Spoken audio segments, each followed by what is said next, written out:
Bismillahirrahmanirrahim. Assalamualaikum warahmatullahi wabarakatuh.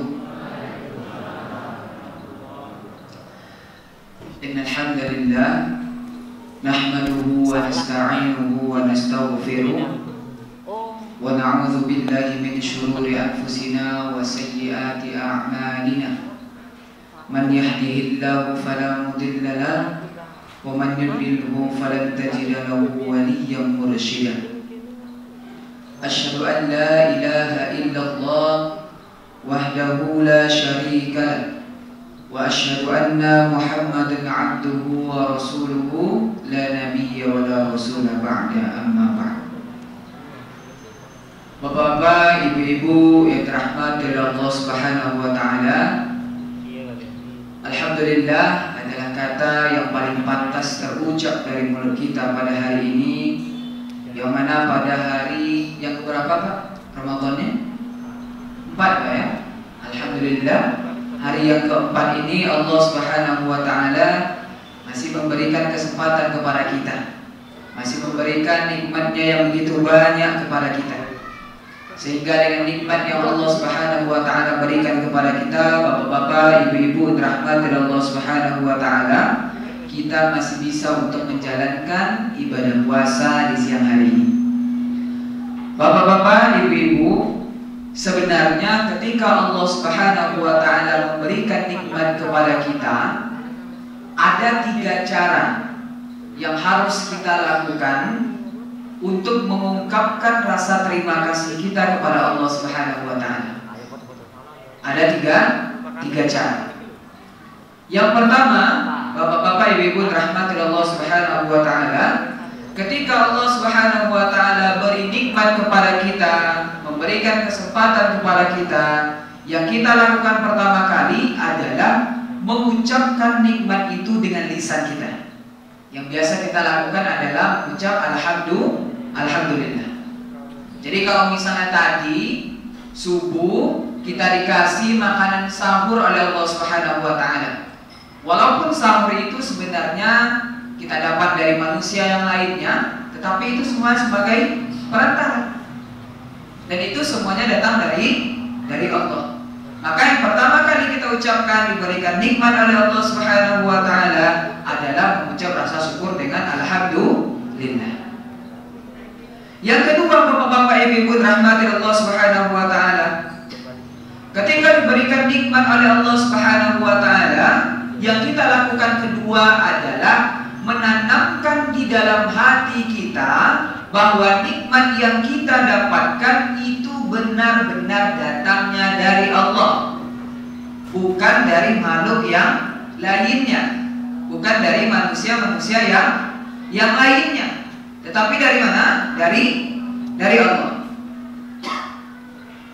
Yang ketiga, bapak-bapak, ibu rahmati Allah Subhanahu wa taala, ketika diberikan nikmat oleh Allah Subhanahu wa taala, yang kita lakukan yang ketiga adalah menunjukkan dengan amal perbuatan. Menunjukkan dengan amal perbuatan. Bagaimana contohnya? Contohnya tadi Allah kasih kita makan sahur. Gimana cara kita menunjukkan dengan perbuatan? Ya tentunya kita menjalankan ibadah puasa. Kita menahan seharian ini. Nikmat yang Allah berikan tadi kita tunjukkan dengan kita menjalankan ibadah puasa. Jadi ini adalah 3 hal yang harus kita lakukan ketika Allah Subhanahu wa taala berikan nikmat kepada kita. Ini perkataan Imam Ibnu Taimiyah, ya, Syekhul Islam Ibnu Taimiyah. Jadi ada 3 ya. Pertama tadi menunjukkan dengan rasa syukur kita dengan lisan.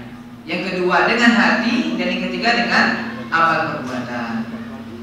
Selanjutnya selawat dan salam semoga selalu tercurah limpahkan kepada Nabiullah Baginda Muhammad sallallahu alaihi wasallam. Allahumma shalli ala Muhammad wa ala ali Muhammad.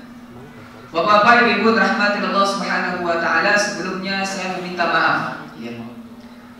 Karena biasanya kalau dari yang saya lihat di Yogyakarta khususnya, ketika ada kajian itu biasanya pakai bahasa Jawa, gitu ya Pak ya. Kebetulan saya bukan dari orang Jawa, dari orang luar gitu Pak. Jadi sama dengan Mas Ihsan juga dari orang luar itu ya. Saya dari Sumatera, ya, jadi cukup jauh dan sudah 6 tahun di Jogja belum bisa-bisa bahasa Jawa Pak. Jadi saya minta maaf Bu ya, kalau misalnya dalam penyampaian saya ini menggunakan bahasa Indonesia. Masih bisa dipahami Pak ya? Masih. Alhamdulillah. Selanjutnya Bapak-bapak Ibu rahmati Allah Subhanahu wa taala, izin juga untuk mengkonfirmasi, mungkin tadi MC-nya ada kesalahan sedikit. Nama saya bukan Fahmi Nasir ya. Nama saya Rinaldi namanya. Oke. Namanya Rinaldi, Fahmi Nasir itu teman saya. Gitu ya. Jadi mungkin ada salah mungkin penjadwalan atau salah tulis mungkin ya, salah lihat. Gitu ya. Jadi nama saya Rinaldi. Sudah 6 tahun alhamdulillah di Jogja Pak, dan saya merasakan nyaman di sini. Jangan-jangan saya menjadi orang sini nantinya gitu ya. Alhamdulillah sudah berkeluarga Pak. Sudah berkeluarga. Alhamdulillah. Tinggal Mas Ihsan saja belum itu ya. Bapak Ibu rahmati Allah Subhanahu wa taala. Hari ini saya dikasih sebuah tema yang cukup menarik saya lihat, menjadi pemuda-pemudi yang bertanggung jawab. Cuma tadi pas saya sampai di masjid saya lihat pemuda-pemudinya di mana kata saya kan. Saya lihat-lihat di mana pemuda-pemudinya gitu. Jadi saya berpikir kembali untuk menyampaikan tema ini kira-kira cocok atau tidak ya. Tapi insya Allah di sini semuanya pemuda-pemudi, semangatnya Pak ya. Masih sangat semangat sekali untuk menjalankan ibadah puasa. Bapak-bapak Ibu rahmati Allah Subhanahu wa taala. Jadi berbicara tentang pemuda dan pemudi, sebenarnya banyak sekali istilah-istilah yang melekat kepada mereka. Ya. Kalau misalnya kata Bung Karno, berikan saya 10 pemuda maka saya akan goncangkan dunia. Ya. Kalau kata Rasulullah SAW, ya, ada salah seorang sahabat waktu itu umurnya 12 tahun, ya, dipegang oleh Rasulullah SAW. Apa kata Rasulullah pada saat itu? Dikatakan oleh Rasulullah bahwasanya hidup di dunia ini, kata Rasulullah SAW, adalah semacam kita itu lagi bepergian atau kita itu adalah orang asing. Pertama tadi apa? Bepergian, ya, lagi perjalanan. Yang kedua adalah sebagai seorang yang asing. Nah, Bapak-bapak Ibu rahmati Allah Subhanahu wa taala, apa maksud dari perkataan Rasulullah ini? Saya bukan mengatakan bahwasanya kita semua ini adalah orang asing, bukan. Tapi kata Rasulullah SAW yang mengatakan bahwasanya kita hidup di permukaan bumi Allah ini adalah sebagai orang yang asing atau kita lagi dalam perjalanan. Maksudnya bagaimana? Orang asing bagaimana? Perjalanan bagaimana?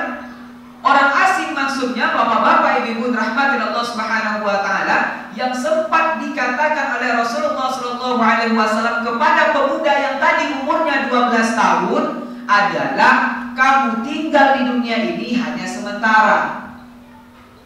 Tinggal sementara. Apa langkah selanjutnya? Apa yang akan dilakukan selanjutnya? Yang selanjutnya adalah orang yang dalam perjalanan ini. Kemana tujuannya? Akhirat. Jadi kalau misalnya kita tinggal di dunia ini adalah sebagai seorang yang asing, ya. Kalau misalnya kita sebagai seorang yang asing, Pak ya, mungkin kita keluar kota, contohnya dahulunya gitu ya, pernah keluar daerah. Ketika kita berada di daerah tersebut, mungkin Bapak-bapak Ibu rahmati Allah Subhanahu wa taala, kita tidak terlalu memikirkan daerah sekeliling kita. Betul begitu ya? Kita nggak akan memikirkan kita harus tinggal di mana, terkadang kita harus ibaratnya berdiam diri sebentar di mana. Tidak. Kita mungkin tinggal di masjid dulu, atau misalnya kita cuma berhenti sejenak dulu baru kita lanjutkan perjalanan kita. Kurang lebih seperti itu kita hidup di dunia ini. Jadi kita hidup di dunia ini tidak lain dan tidak bukan adalah sebagai seorang yang asing.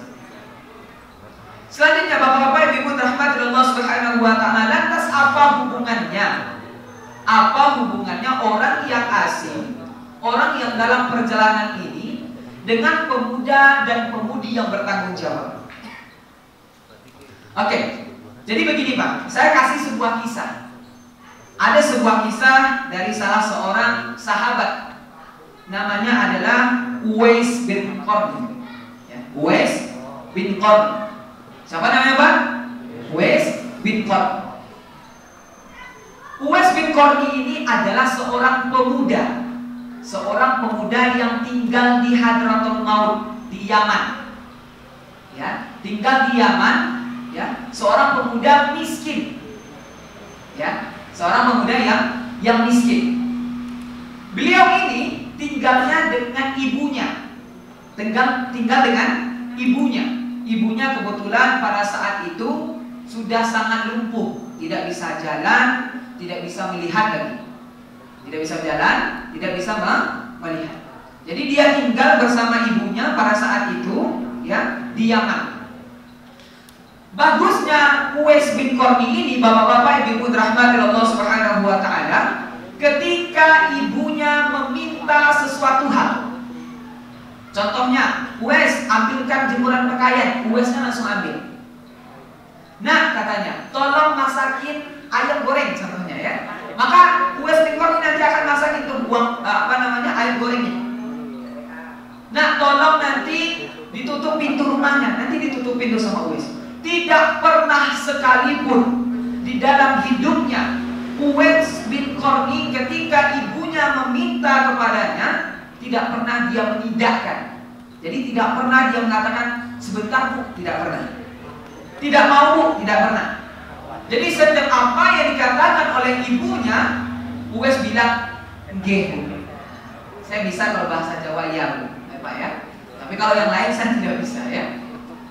Apa kata Uwais? Iya. Bapak-bapak, ibu rahmati Allah Subhanahu wa taala, lantas suatu hari dipanggillah Uwais oleh ibunya. Dipanggil Uwais oleh ibunya. Ibunya bilang seperti ini, "Wahai Uwais, kamu tahu kalau misalnya umur ibu mungkin tidak akan lama lagi. Tidak akan lama lagi. Ibu sudah sakit-sakitan, sudah lumpuh, tidak bisa melihat, dan selalu menyusahkan kamu. Tapi saya punya satu permintaan," kata ibunya. Punya satu permintaan. "Apa itu Ibu?" kata Uwais tadi. Lantas dijawab oleh ibunya Uwais tadi, dikatakan bahwasanya, "Wahai Uwais, Ibu pengen naik haji." Pengen apa, Pak? Naik haji. Waktu itu Uwais yang tidak pernah sekalipun mengatakan tidak pada ibunya dan selalu mengatakan iya pada ibunya, bengong. Tidak tahu mau jawab apa. Kenapa?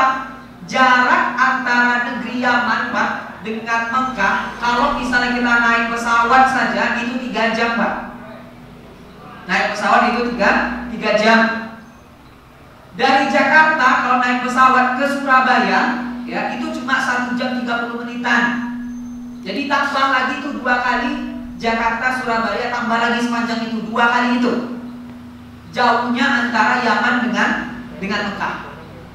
Bingung Uwais pada saat itu, gimana caranya dia bisa membawa ibunya naik haji.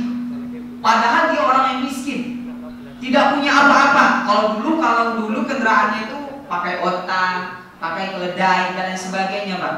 Tapi dulu Uwais nggak punya itu. Kenapa? Dia orang yang miskin. Bingung dia. Akhirnya ketika dia bingung, dia katakan iya kepada ibunya. Katakan iya. Karena nggak pernah dia katakan tidak pada ibunya. Lantas suatu ketika setelah Uwais tadi mengatakan iya, akhirnya Uwais membeli 1 ekor anak sapi. 1 ekor anak sapi. Dibelinya sama Uwais tadi 1 ekor anak sapi, yang mana kebetulan rumah mereka itu memang di dataran tinggi, Pak. Jadi di belakang rumahnya itu ada semacam pegunungan. Akhirnya setelah dibeli oleh Uwais tadi, karena memang anak sapi itu harganya tidak terlalu mahal, Pak. Ya, kalau misalnya anak sapi dibeli oleh Uwais tersebut, apa yang dilakukan oleh Uwais? Uwais bukannya memasak sapi tadi atau misalnya menyembelih sapi tadi, tidak. Yang Uwais lakukan adalah pagi harinya Uwais angkat itu sapi, diajaknya nanti ke atas pegunungan diangkat gitu ya, ditaruh di punggungnya, diangkat naik ke atas, gitu ya, naik ke atas. Terus sore harinya sama, ya jadi makannya nanti di atas sana, ya. Habis itu sore harinya dia bawa juga turun lagi. Bagaimana caranya? Diangkat lagi. Selama 8 bulan lamanya, Uwais bin Qarni pada saat itu mengangkat seekor sapi hingga akhirnya seekor sapi tersebut yang cuma anak sapi beratnya sampai dengan 100 kg lebih. 8 bulan Pak ya. Kalau 8 bulan itu sudah wajar 100 kg Pak ya? Sudah. Kurang lebih 8 bulan namanya, akhirnya sapi yang tadi itu kecil hingga menjadi 100 kilo lebih beratnya. Tibalah musim haji Pak. Tibalah musim haji. Selama 8 bulan Uwais bin Qarni tadi melatih badannya, tubuhnya biar kekar gitu ya, hingga akhirnya pada saat itu memang Uwais bin Qarni tersebut badannya sudah bagus ya, sudah berotot, sudah sangat bagus sekali. Padahal pada waktu itu orang-orang mengatakan, lah Uwais ini kok gila ya. Orang ketika beli anak sapi itu dipelihara, lah ini malah digendong dibawa naik ke atas pegunungan. Ternyata orang ini nggak tahu Uwais Al-Qarni melakukan hal itu untuk membuat badannya kuat. Tujuannya buat apa? Tujuannya membawa ibunya yang sudah lumpuh tadi dari Yaman jalan kaki naik haji ke Mekah. Jalan kaki ke Mekah. Tadi kita sudah mengukur Pak ya, kurang lebih jaraknya dari Jakarta ke Surabaya 2 kali itu. Ya, kurang lebih 1 bulan lamanya lebih ya. Uwais Al-Qarni itu menggendong ibunya naik haji ke Mekah gitu ya, melakukan haji pada saat itu. Alhamdulillah dengan izin Allah Subhanahu wa taala Uwais Al-Qarni berhasil untuk menghajikan ibunya.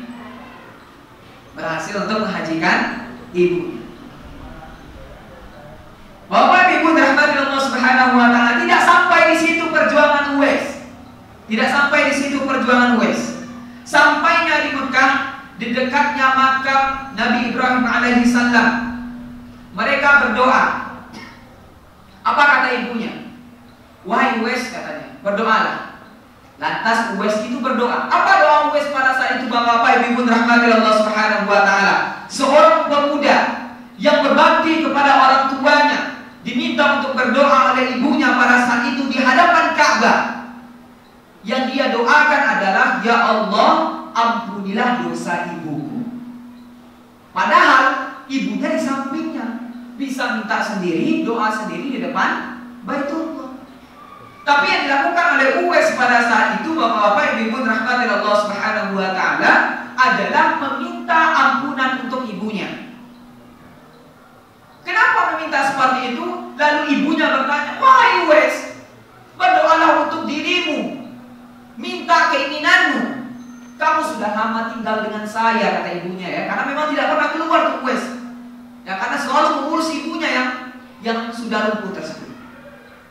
Lantas dikatakan oleh Uwais pada saat itu Bapak Ibu rahmati Allah Subhanahu wa taala, wahai ibuku, kalau misalnya Allah Subhanahu wa taala mengampuni dosa-dosamu dan memberikan karunia kepadamu, memasukkanmu ke dalam surga, maka itu cukup untukku wahai ibu. Bayangkan, dia tidak pernah memikirkan bagaimana Allah Subhanahu wa taala mengampuni dosa-dosanya. Tidak pernah memikirkan sedikit pun bagaimana Allah Subhanahu wa taala memberikan karunia kepadanya. Tetapi apa? Dia meyakini bahwasanya ketika Allah Subhanahu wa taala mengampuni dosa ibunya, memberikan karunia kepada ibunya, insya Allah dia juga akan mendapatkan hal itu. Ini yang diyakini oleh Uwais pada saat itu. Hingga pada saat itu Bapak Ibu rahmati Allah Subhanahu wa taala, pada saat itu Uwais ini bertanya pada salah seorang sahabat.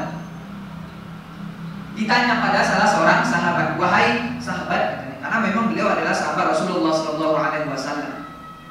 Apakah perjuangan saya tadi, perjuangan saya yang menggendong ibu saya dari Yaman sampai dengan Mekah naik haji itu sudah cukup untuk membalas semua kebaikan ibu saya. Apa yang dijawab oleh para sahabat pada saat itu? Demi Allah, katanya, demi Allah, satu hentakan nafas ibumu, satu hentakan nafas ibumu ketika melahirkan kamu belum bisa terbalaskan dengan kamu mengantar ibumu naik haji dengan jalan kaki. Satu hentakan nafas. Coba bayangkan Bapak-bapak Ibu rahmati Allah Subhanahu wa taala. Kita jangankan untuk menggendong orang tua, Pak ya. Mungkin untuk mengajak orang tua belum bisa.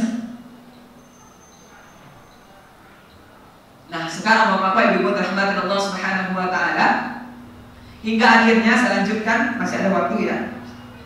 Hingga akhirnya Bapak Ibu rahmati Allah Subhanahu wa taala sudah selesai ibunya dengan dia melaksanakan ibadah haji pada saat itu. Uwais ini minta izin sama ibunya. Bu, karena kita udah selesai nih ibadah hajinya, saya minta izin, saya mau ke Madinah untuk ketemu Rasulullah. Karena sudah di Mekah ya Pak ya, karena sudah dekat. Jadi pada saat itu Rasulullah sudah pindah, sudah hijrah.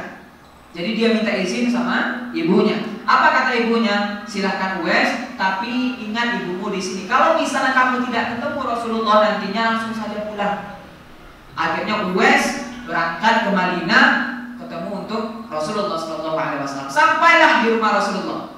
Sampailah di rumah Rasulullah. Pas sampai di rumah Rasulullah, qadarullah, ya, semuanya sudah ditakdirkan oleh Allah Subhanahu wa taala. Rasulullahnya lagi berperang.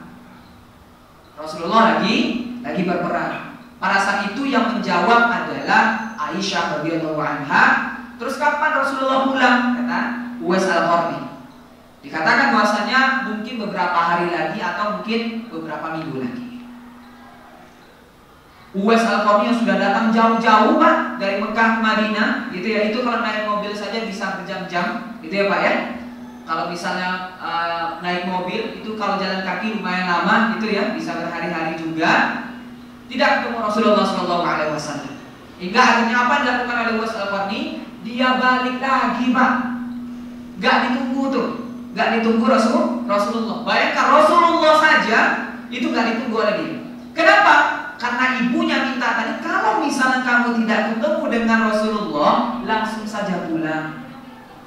Langsung saja pulang. Hingga akhirnya Bapak Ibu rahmati Allah Subhanahu wa taala, ibunya meninggal, ibunya Uwais Al-Qarni ini meninggal, hingga akhirnya dia bisa keluar, bisa jalan-jalan, ya, udah bisa untuk ikut haji, udah bisa ikut dengan kaum-kaumnya, ya, karena memang dulu itu perkaum ya Pak ya, beda dengan kita sekarang. Hingga suatu ketika Pak, Rasulullah sudah meninggal. Pada itu adalah zamannya Khalifah Umar bin Khattab. Pada saat itu ada segerombolan orang dari Yaman datang ke Mekah ke Madinah. Ditanya oleh Umar bin Khattab, siapa di sini yang namanya Uwais Al-Qarni? Kata Umar bin Khattab. Lah bingung si Uwais tersebut karena lah kok Khalifah mencari saya. Dia angkat tangan, saya adalah Uwais Al-Qarni. Dilihatnya ada tanda sopak Pak ya. Jadi Uwais Al-Qarni ini terkena penyakit sopak. Dan karena dia meminta doa kepada Allah Subhanahu wa taala untuk diampunkan dosa ibunya, penyakit sopaknya hilang kecuali satu seperti koin Pak, kecil sekali di tangannya, warna putih sebagai tanda. Karena Rasulullah waktu hidup pernah mengatakan bahwasanya, wahai Umar, wahai Abu Bakar, wahai Umar, wahai Ali, temuilah salah seorang sahabat yang mana ketika ia berdoa, arsy-Nya Allah, tempatnya Allah bersemayam itu langsung bergetar. Satu-satunya sahabat yang ketika berdoa, arsy-Nya Allah, tempat bersemayamnya Allah bergetar adalah Uwais Al-Qarni. Kenapa? Karena dia berbakti kepada orang tuanya. Berarti kepada orang tua. Hingga pada saat itu Khalifah Umar bin Khattab saja meminta doa kepadanya. Bapak Ibu rahmati Allah Subhanahu wa taala. Itu adalah cerita singkat Pak. Cerita singkat bagaimana seorang pemuda yang bertanggung jawab kepada keluarganya, kepada orang tuanya. Nah, di sini Bapak Ibu rahmati Allah Subhanahu wa taala ada beberapa fadilah beberapa hikmah yang bisa kita ambil. Yang pertama, Bapak-bapak, Ibu rahmati Allah Subhanahu wa taala, setiap apa yang diberikan oleh Allah Subhanahu wa taala itu ada pertanggungjawabannya. Harta yang diberikan oleh Allah itu ada pertanggungjawabannya. Ilmu yang diberikan oleh Allah itu ada pertanggungjawabannya. Dari mana dapatnya, kemana diarahkannya, bagaimana cara mengelolanya, semuanya akan dipertanggungjawabkan oleh kita. Maka kalau misalnya Bapak-bapak, Ibu rahmati Allah Subhanahu wa taala, seorang pemuda di sini diwajibkan untuk bisa mempertanggungjawabkan apapun itu perilakunya. Bahkan sudah dikatakan oleh Rasulullah SAW bahwasanya hidup di dunia ini adalah sebagai seorang yang asing. Karena banyak istilah sekarang beredar, Pak. Waktu kecil dimanja, remaja nanti foya-foya, gitu ya. Dewasa nanti kaya raya, tuanya nanti masuk surga. Kan nggak masuk, Pak ya. Masa dari kecil sudah dimanja, remajanya apa? Foya-foya, ya, dewasanya nanti kaya raya, tuanya nanti bisa mati masuk surga. Nggak ada ceritanya seperti itu. Karena banyak beredar sekarang Bapak-bapak, Ibu rahmati Allah Subhanahu wa taala ke kalangan pemuda ya. Akhir-akhir ini banyak yang beredar seperti itu. Karena kita masih remaja, masih kaula muda, darahnya masih panas. Ayo habiskan waktu untuk leha-leha. Padahal Rasulullah sudah mengingatkan tadi bahwasanya kita hidup di dunia hanya sementara. Maka di sini Bapak-bapak, Ibu rahmati Allah Subhanahu wa taala, ingat, ini untuk para pemuda, walaupun di sini saya lihat pemudanya mungkin sekian persen saja. Ingat, apapun yang kita lakukan itu ada pertanggungjawabannya. Allah Subhanahu wa taala mengatakan, sekecil zarah pun kebaikan yang kita lakukan itu ada pertanggungjawabannya. Dan sekecil zarah pun sebuah keburukan yang kita lakukan itu juga ada pertanggungjawabannya. Itu pelajaran pertama, Pak ya. Pelajaran kedua yang kita harus ambil dari cerita Uwais Al-Qarni tadi adalah berbakti kepada orang tua itu tidak ada batasan waktunya. Berbakti kepada orang tua tidak ada batasan waktunya. Mas, orang tua saya sudah meninggal, Mas. Gimana cara saya berbakti? Bapak, Ibu rahmati Allah Subhanahu wa taala, Rasulullah langsung mengasih solusinya kepada kita. Apa solusinya dari Rasulullah? Kata Rasulullah SAW, tidaklah ya mati meninggal anak cucu Adam ya, dan mengalir pahalanya kecuali 3 hal. Yang pertama adalah sedekah jariah, yang kedua adalah ilmu yang bermanfaat, dan yang ketiga adalah doa anak yang soleh. Maka ketika orang tua kita tidak ada, apa yang kita lakukan? Menyolehkan diri kita. Betul Pak ya? Kalau misalnya mau membaktikan diri kita kepada orang tua. Tapi kalau misalnya kita pengen melihat orang tua kita nanti disiksa gara-gara perilaku kita, ya, karena orang tua akan diminta pertanggungjawabannya, Pak. Apa yang dilakukan oleh anaknya, ya, apa yang dilakukan oleh anaknya itu ada campur tangan orang tua. Makanya Rasulullah mengatakan, tidaklah seorang anak itu menjadi Yahudi atau Nasrani itu karena orang tuanya. Jadi kalau misalnya nanti anaknya ya malah berbuat keburukan, itu ada tanggung jawab orang tuanya. Maka di sini Bapak-bapak, Ibu rahmati Allah Subhanahu wa taala, jangan sampai kita memberatkan hukuman orang tua kita. Belum tentu Pak ya, orang tua kita yang sudah meninggal bisa dihisab dengan baik oleh Allah Subhanahu wa taala. Belum tentu keadaan orang tua kita sekarang yang sudah meninggal contohnya itu lagi tenang-tenang saja. Maka yang kita lakukan adalah mengirimkan doa kepada Allah Subhanahu wa taala ya, agar apa? Orang tua kita diampuni oleh Allah Subhanahu wa taala. Ya. Yang dimintanya apa? Doa anak orang yang soleh. Doa anak yang soleh, bukan doa orang sekampung bangga. Belum tentu. Ya, ini saya kasih tahu ya Pak ya. Belum tentu semua orang sekampung nanti mendoakan, belum tentu. Subhanakallahumma bihamdika asyhadu an la ilaha illa anta astaghfiruka wa atubu ilaik. Wassalamualaikum warahmatullahi wabarakatuh.